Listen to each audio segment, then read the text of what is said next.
Germinal, deuxième partie, chapitre 1. La propriété des Grégoire, la Piolaine, se trouvait à 2 kilomètres de Montsou vers l'est, sur la route de Joiselle. C'était une grande maison carrée, sans style, bâtie au commencement du siècle dernier. Des vastes terres qui en dépendaient d'abord, il ne restait qu'une trentaine d'hectares clos de murs, d'un facile entretien.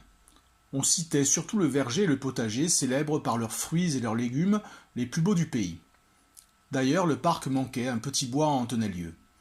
L'avenue de Vieux-Tilleul, une voûte de feuillage de 300 mètres, plantée de la grille au perron, était une des curiosités de cette plaine rase, où l'on comptait les grands arbres de Marquienne à Bonny. Ce matin-là, les Grégoire s'étaient levés à 8 heures. D'habitude, ils ne bougeaient guère qu'une heure plus tard, dormant beaucoup avec passion. Mais la tempête de la nuit les avait énervés. Et, pendant que son mari était allé voir tout de suite si le vent n'avait pas fait de dégâts, Madame Grégoire venait de descendre à la cuisine en pantoufles et en peignoir de flanelle.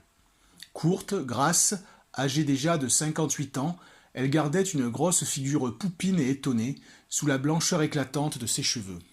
« Mélanie, dit-elle à la cuisinière, si vous faisiez la brioche ce matin, puisque la pâte est prête. Mademoiselle ne se lèvera pas avant une demi-heure, et elle en mangerait avec son chocolat. Hein, ce serait une surprise. » La cuisinière, vieille femme maigre qui les servait depuis 30 ans, se mit à rire. « Ça, c'est vrai, la surprise serait fameuse. Mon fourneau est allumé, le four doit être chaud. Et puis, Honorine va m'aider un peu. » Honorine, une fille d'une vingtaine d'années, recueillie enfant et élevée à la maison, servait maintenant de femme de chambre. Pour tout le personnel, outre ces deux femmes, il n'y avait que le cocher, Francis, chargé des gros ouvrages. Un jardinier et une jardinière s'occupaient des légumes, des fruits, des fleurs et de la basse-cour. Et, comme le service était patriarcal, d'une douceur familière, ce petit monde vivait en bonne amitié. Madame Grégoire, qui avait médité dans son lit la surprise de la brioche, resta pour voir mettre la pâte au four. La cuisine était immense, et on la devinait la pièce importante à sa propreté extrême, à l'arsenal des casseroles, des ustensiles, des pots qui l'emplissaient. Cela sentait bon la bonne nourriture, des provisions débordaient des râteliers et des armoires.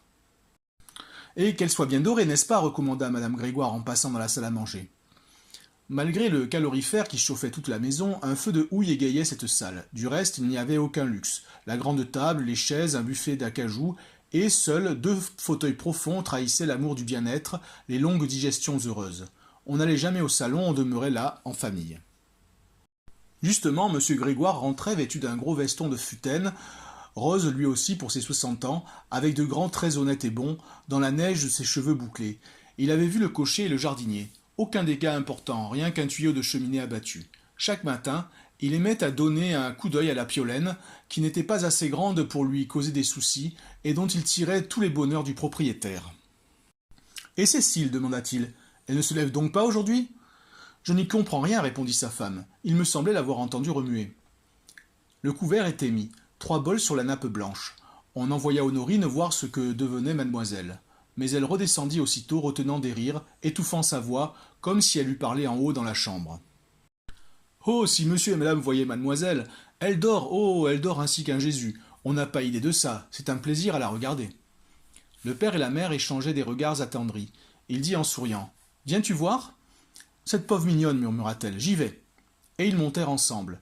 La chambre était la seule luxueuse de la maison, tendue de soie bleue, garnie de meubles laqués, blancs à filets bleus, un caprice d'enfant gâté satisfait par les parents.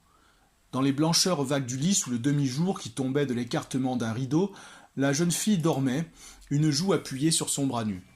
Elle n'était pas jolie, trop saine, trop bien portante, mûre à 18 ans, mais elle avait une chair superbe, une fraîcheur de lait, avec ses cheveux châtains, sa face ronde au petit nez volontaire noyé entre les joues. La couverture avait glissé, et elle respirait si doucement que son haleine ne soulevait même pas sa gorge déjà lourde. « Ce maudit vent l'aura empêché de fermer les yeux, dit la mère doucement. Le père, d'un geste, lui imposa silence. Tous les deux se penchaient, regardaient avec adoration, dans sa nudité de vierge, cette fille si longtemps désirée qu'ils avaient eue sur le tard, lorsqu'ils ne l'espéraient plus. Ils la voyaient parfaite, point trop grasse, jamais assez bien nourrie. Et elle dormait toujours, sans les sentir près d'elle, leur visage contre le sien. Pourtant, une onde légère troubla sa face immobile. Ils tremblèrent qu'elle ne s'éveillât, ils s'en allèrent sur la pointe des pieds.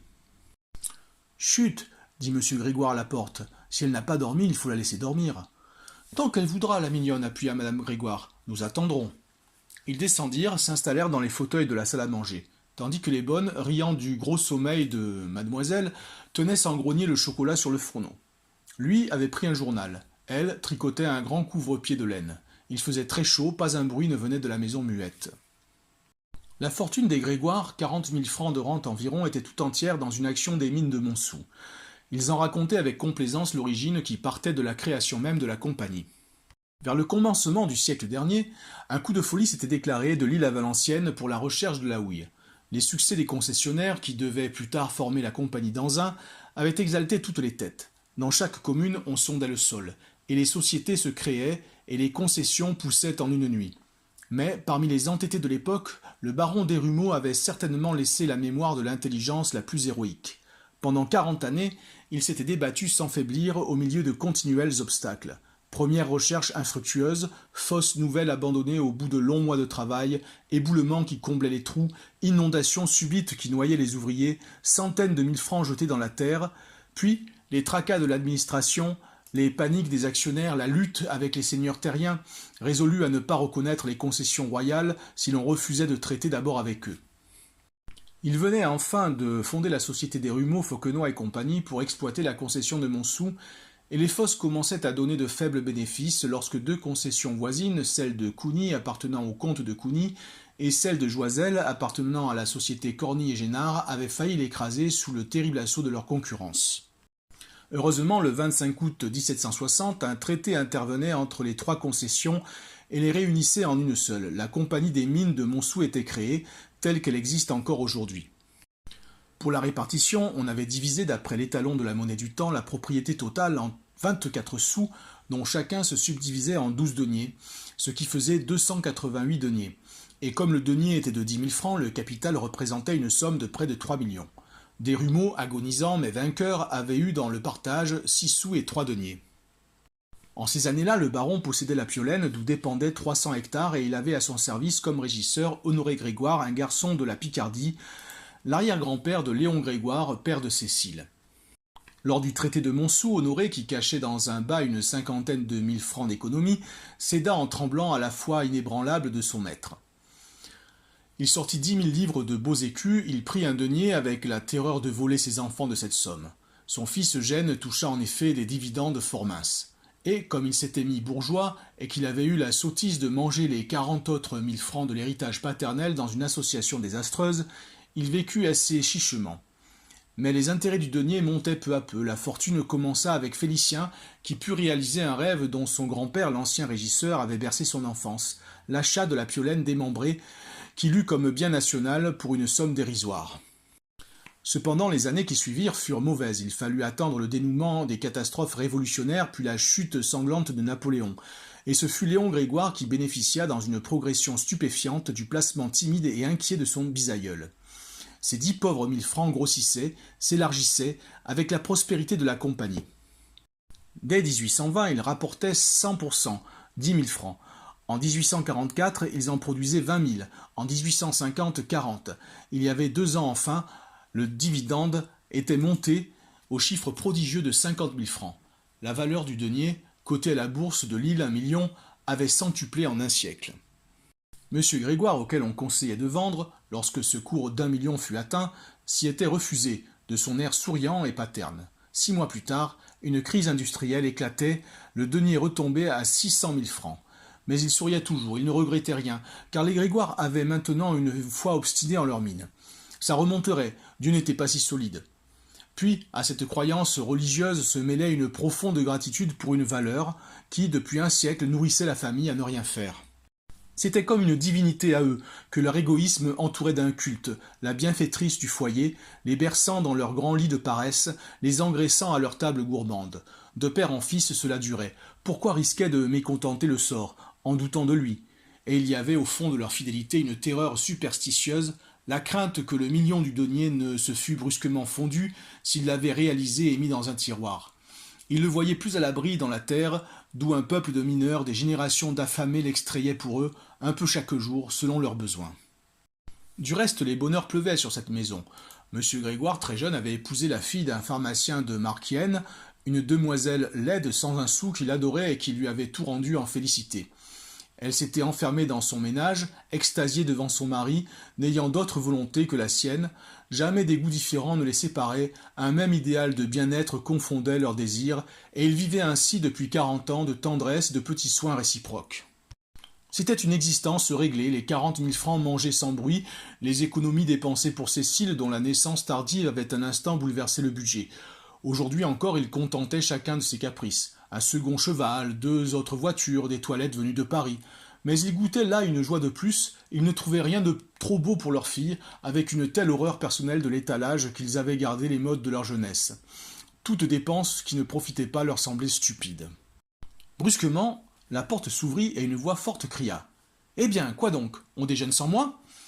C'était Cécile au saut du lit, les yeux gonflés de sommeil. Elle avait simplement relevé ses cheveux et passé un peignoir de laine blanche. « Mais non, dit la mère, tu vois qu'on t'attendait. »« Hein, ce vent a dû t'empêcher de dormir, pauvre mignonne. » La jeune fille regarda très surprise. « Il a fait du vent? Je n'en sais rien, je n'ai pas bougé de la nuit. » Alors cela leur sembla drôle, tous les trois se mirent à rire, et les bonnes, qui apportaient le déjeuner, éclatèrent aussi, tellement l'idée que mademoiselle avait dormi d'un trait ces 12 heures égayait la maison. La vue de la brioche acheva d'épanouir les visages. « Comment? Elle est donc cuite ?» répétait Cécile. « En voilà une attrape qu'on me fait. C'est ça qui va être bon, tout chaud dans le chocolat. » Ils s'attablaient enfin, le chocolat fumait dans les bols, on ne parla longtemps que de la brioche. Mélanie et Honorine restaient, donnaient les détails sur la cuisson, les regardaient se bourrer les lèvres grasses en disant que c'était un plaisir de faire un gâteau quand on voyait les maîtres le manger si volontiers. Mais les chiens aboyèrent violemment, on crut qu'ils annonçaient la maîtresse de piano qui venait de Marquienne le lundi et le vendredi. Il venait aussi un professeur de littérature. Toute l'instruction de la jeune fille s'était ainsi faite à la piolaine, dans une ignorance heureuse, dans des caprices d'enfant, jetant le livre par la fenêtre dès qu'une question l'ennuyait. « C'est monsieur Deneulin, dit Honorine en rentrant. Derrière elle, Deneulin, un cousin de M. Deneulin, parut sans façon, le verbe haut, le geste vif, avec une allure d'ancien officier de cavalerie. Bien qu'il eût dépassé la cinquantaine, ses cheveux coupés ras et ses grosses moustaches étaient d'un noir d'encre. « Oui, c'est moi, bonjour. Ne vous dérangez donc pas. » Il s'était assis pendant que la famille s'exclamait. Elle finit par se remettre à son chocolat. « Est-ce que tu as quelque chose à me dire » demanda M. Grégoire. « Non, rien du tout, se hâta de répondre Deneulin. Je suis sorti à cheval pour me dérouiller un peu, et comme je passais devant votre porte, j'ai voulu vous donner un petit bonjour. » Cécile le questionna sur Jeanne et sur Lucie, ses filles. Elles allaient parfaitement, la première ne lâchait plus la peinture, tandis que l'autre, l'aînée, cultivait sa voix au piano du matin au soir. Et il y avait un tremblement léger dans sa voix, un malaise qu'il dissimulait sous les éclats de sa gaieté. Monsieur Grégoire reprit. « Et tout marche-t-il bien à la fosse ?»« Dame, je suis bousculé avec les camarades par cette saleté de crise. Ah, nous payons les armes et prospères. On a trop bâti d'usines, trop construit de voies ferrées, trop immobilisé de capitaux en vue d'une production formidable. Et aujourd'hui, l'argent d'or, on n'en trouve plus pour faire fonctionner tout ça. Heureusement, rien n'est désespéré. Je m'en tirerai quand même. » Il avait eu en héritage un denier des mines de Montsou. Mais lui, ingénieur entreprenant, tourmenté du besoin d'une royale fortune, s'était hâté de vendre lorsque le denier avait atteint le million. Depuis des mois, il mûrissait un plan. Sa femme tenait d'un oncle la petite concession de Vandame, où il n'y avait d'ouvertes que 2 fosses. Jean Bart et Gaston Marie, dans un tel état d'abandon avec un matériel si défectueux que l'exploitation en couvrait à peine les frais.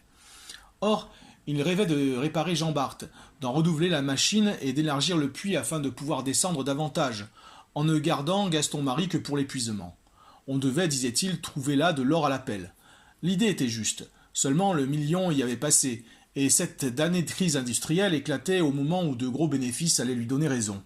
Du reste, mauvais administrateur, d'une bonté brusque avec ses ouvriers, il se laissait piller depuis la mort de sa femme, lâchant aussi la bride à ses filles, dont l'aînée parlait d'entrer au théâtre et dont la cadette s'était déjà fait refuser 3 paysages au salon, toutes 2 rieuses dans la débâcle, et chez lesquelles la misère menaçante révélait de très fines ménagères. « Vois-tu, Léon, continua-t-il, la voix hésitante, tu as eu tort de ne pas vendre en même temps que moi. Maintenant, tout dégringole, tu peux courir. Et si tu m'avais confié ton argent, tu aurais vu ce que nous aurions fait à Vandame, dans notre mine. » Monsieur Grégoire achevait son chocolat sans hâte. Il répondit paisiblement. « Jamais. Tu sais bien que je ne veux pas spéculer. Je vis tranquille, ce serait trop bête de me casser la tête avec des soucis d'affaires. Et quant à Montsou, ça peut continuer à baisser. Nous en aurons toujours notre suffisance. Il ne faut pas être si gourmand, que diable. Puis écoute, c'est toi qui te mordras les doigts un jour, car Montsou remontera. Les enfants de Cécile en tireront encore leur pain blanc. » Deneulin l'écoutait avec un sourire gêné. Alors, murmura-t-il, et si je te disais de mettre 100 000 francs dans mon affaire, tu refuserais?